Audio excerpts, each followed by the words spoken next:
In this video, we're going to understand snapping, which means clips automatically snap into place when you move them close to important points on the timeline.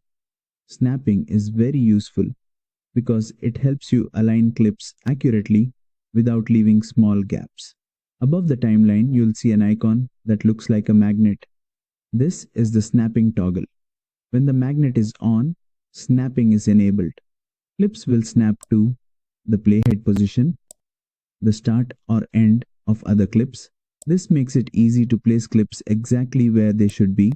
You can also turn snapping on or off using the keyboard shortcut. Pressing S toggles snapping instantly, which is very useful while moving clips frequently.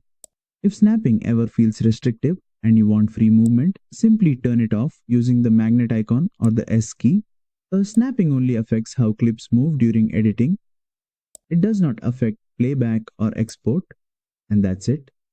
You now understand how snapping works in the timeline in Adobe Premiere Pro. If this tutorial helped you, don't forget to like, share, and subscribe for more Adobe Premiere Pro tutorials.